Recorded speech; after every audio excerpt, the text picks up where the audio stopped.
Guys ನೋಡ್ರಿ, ನೀವು first ಒಳಗೆ ಜೀವನ ಒಳಗೆ ನೀವು ರೊಕ್ಕ ಗಳಿಸ್ತೀರಿ ಇಲ್ಲಾಂದ್ರೆ ಏನು ಮದುವೆ ಮಾಡ್ಕೋತೀರಿ. ಫಸ್ಟ್ ಎರಡರ ಒಳಗೆ ಒಂದು ಚಾಯ್ಸ್ ಮಾಡ್ರಿ.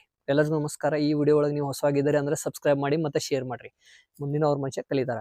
ನೋಡ್ರಿ, ಎರಡು ಆಪ್ಷನ್ ಐತಿ ನಿಮ್ಮ ಕಡೆ: ರೊಕ್ಕ ಗಳಿಸೋದು ಇಲ್ಲಾಂದ್ರೆ ಮದುವೆ ಮಾಡ್ಕೋದು. ಫಸ್ಟ್ ಇಂಪಾರ್ಟೆಂಟ್ ನೀವು ಎದಕ್ಕೆ ಕೊಡ್ತೀರಿ ಅನ್ನೋದು ಈ ವಿಡಿಯೋದಾಗ ಹೇಳ್ತೀನಿ ನಾನು. ಇಲ್ಲಿ ನೋಡ್ರಿ, ಕೆಲವೊಂದು ಮಂದಿ ಏನ್ ಮಾಡ್ತಾರ ಅಂದ್ರೆ ಏಜ್ ಲಿಮಿಟ್ ಇರ್ತೈತಿ. ಕೆಲವೊಂದ್ ಮಂದಿಗೆ ಏನಾಗ್ತೈತಿ, ಟೈಮ್ ಇರ್ತೈತಿ. 20 ವಯಸ್ಸದ ಇಲ್ಕ 25 ವಯಸ್ಸದಾಗ ಇರ್ತಾರ, ಇಲ್ಕ 30 ವಯಸ್ಸದಾಗ ಇರ್ತಾರ. 35 ವಯಸ್ಸಾತು ಅಂದ್ರ ಅವಾಗ ನಿಮ್ ಕಡೆ ಟೈಮ್ ಇರಂಗಿಲ್ಲ, ರೊಕ್ಕನೂ ಗಳಿಸಕ್ ಟೈಮ್ ಇರಂಗಿಲ್ಲ. ಹಾಗಾಗಿ ಏನ್ ಮಾಡ್ರಿ, ನಿಮ್ಮ ಏಜ್ ಪ್ರಕಾರ ಈಗ ನಿಮ್ಗೆ 20 ವಯಸ್ಸು ಐತೆ ಅಂದ್ರೆ ನೀವು ಈಗ ಈ ತರ ದುಡಿಯಾಕ್ ಚಾಲೂ ಮಾಡ್ರಿ ಅಂದ್ರೆ ಒಂದ್ಸರ್ತಿ ನೀವು ರೊಕ್ಕ ಗಳಿಸಕ್ ಚಾಲೂ ಮಾಡ್ರಿ ಅಂದ್ರೆ ಸೆಟ್ ಆಗ್ತಾವ. ನೀವು 30 ವಯಸ್ಸು ಆದ್ಮೇಲೆ ನಾನು ರೊಕ್ಕ ದುಡ್ದ ಆಮೇಲೆ ಮನೆ ಕಟ್ಟಿ ಇದನ್ನ ಮಾಡಿ ಆಮೇಲೆ ನೀವು ಮದುವೆ ಮಾಡ್ಕೋತಾರ ಅಂದ್ರೆ ನಿಮ್ದ ಪೂರ ಏನಾಗ್ತೈತಿ, ಜವಾನಿನೂ ಹೋಗ್ತೈತಿ, ಯೌವನೂ ಹೋಗ್ತೈತಿ, ಏನು ಫಾಯ್ದಾ ಆಗುದಿಲ್ಲ. ಹಾಗಾಗಿ ನೀವು ಫಸ್ಟ್ ಇಂಪಾರ್ಟೆಂಟ್ ಏನ್ ಕೊಡ್ರಿ ಅಂದ್ರೆ ನಿಮ್ಗೆ ಏಜ್ ಆಗಿತ್ತಂದ್ರೆ ನೀವು ಫಸ್ಟ್ ಮದುವೆ ಮಾಡ್ಕೊರಿ, ಆಪ್ಷನೇ ಇಲ್ಲ. ಆಮೇಲೆ ಏಜ್ ಒಳಗ ಒಂದ್ ಸ್ವಲ್ಪ ಕಡಿಮೆ ಇದ್ರಿ ಅಂದ್ರೆ ನೀವು ರೊಕ್ಕ ಗಳಿಸ್ಕೊಂತನ ಮದುವೆ ಮಾಡ್ರಿ.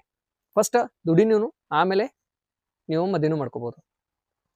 ನಿಮ್ಗೆ ಏಜ್ ಫುಲ್ ಆಗಿತ್ತಂದ್ರೆ ನೀವು ರೊಕ್ಕ ಗಳಿಸಕ್ಕೆ ನೀವು ಫೋಕಸ್ ಮಾಡ್ರಿ ಅಂದ್ರೆ ನಿಮ್ಗೆ ಏಜ್ ಹೋಗ್ತಿರ್ತೈತಿ. ಆಮೇಲೆ ಪೂರ ಏನಾಗ್ತೈತಿ ಅಂದ್ರೆ ಏಜ್ ಹೋದ್ಮೇಲೆ ನೀವು ರೊಕ್ಕ ಗಳಿಸಿ ಏನು ಉಪಯೋಗಿಲ್ಲ. ಈ ದುನಿಯಾ ಒಳಗೆ ನೀವು ಹುಟ್ಟುವಾಗ ಏನ್ ತೊಗೊಂಬಂದಿಲ್ಲ, ಮತ್ತೆ ಹೋಗೋತ್ ಮುಂದೆ ನೀವು ರೊಕ್ಕ ಏನು ತೊಗೊಂಡ್ ಹೋಗಕ್ ಸಾಧ್ಯನೇ ಇಲ್ಲ. ಹಾಗಾಗಿ ಫಸ್ಟ್ ಇಂಪಾರ್ಟೆಂಟ್ ಪ್ರಿಪ್ರೇಷನ್ ನೀವು ಮದುವೆ ಕೊಡ್ರಿ, ಆಮೇಲೆ ನಿಮ್ಗೆ ಈಸಿ ಆಗ್ತೈತಿ. Thank you for watching guys.